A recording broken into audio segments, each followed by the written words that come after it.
I'm a retired Chief Warrant Officer from the United States Army. I enlisted when I graduated from high school.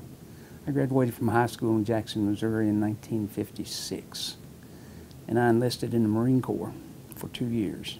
And during that period of time, I was trained and spent an overseas tour on Okinawa. And when I come back, I was still 19 years old and got discharged. And looked for a short while for a job, couldn't find anything I wanted to do. So I enlisted in the Army. And the reason I enlisted in the Army was I didn't have to go to basic training again because the Army recognized the Marine Corps boot camp as basic training. I served 4 years in nuclear missiles for the United States Army. And then I got recruited to go into counterintelligence. And so I spent 14 years in the Army as a counterintelligence agent. But I'm a Vietnam veteran. I served in 1968, 1969, and was down in what they call Fort Corps area, which is the southern part of South Vietnam at that time, in the Delta country. And it was hot and wet and muddy in the Delta for 4 years.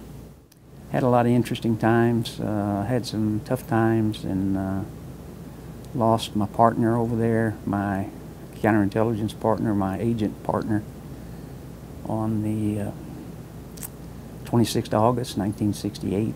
He was killed, and that was a difficult time that I went through. I think the proper term to use, the proper term that psychologists and psychiatrists use to call it decompression.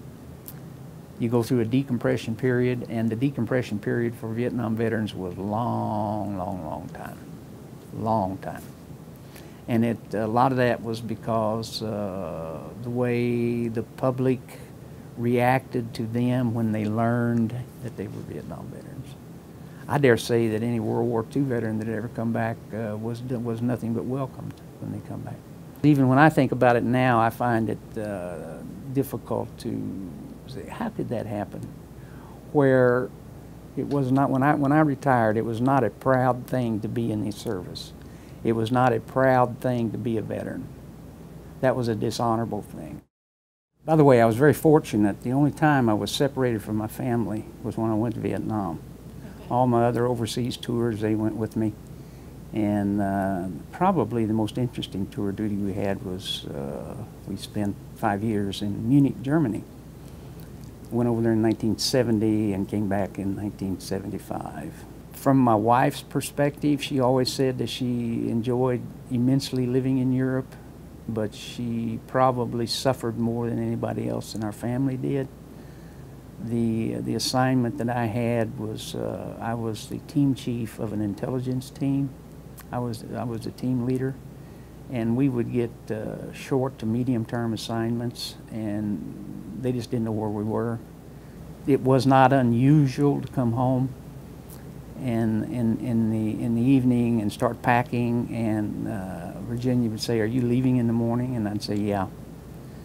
And she said, is the contact number such and such? Because they always had a contact number. And I said, "Yeah, that's it."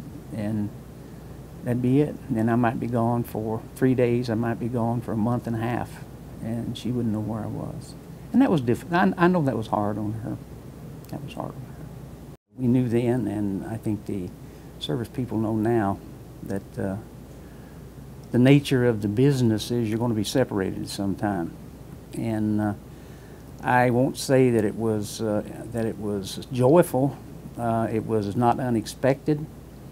It was something that my wife and I had talked about periodically. I was always interested in legislation, and in working with the legislature on issues. And after I retired, I just started coming down to the legislature and spending time working on veterans issues with the legislature, and got an appointment in the VFW to their National Legislative Committee out of Washington, D.C. And I've been a member of that committee since 2001 and been chairman of it 4 times. And I'm also the chairman of the VFW, State VFW Legislative Committee for the state VFW. And my wife and I enjoy working on veterans issues with both the state government and the national government. One of the rock bed principles of the VFW is that there will never be a returning veteran from any conflict that is not met when they come back and say, welcome home, thank you for your service.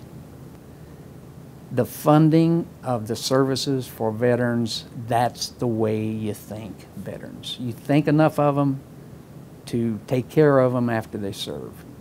Abraham Lincoln said it remarkably well in one of his speeches, whenever he said, it is the responsibility of the government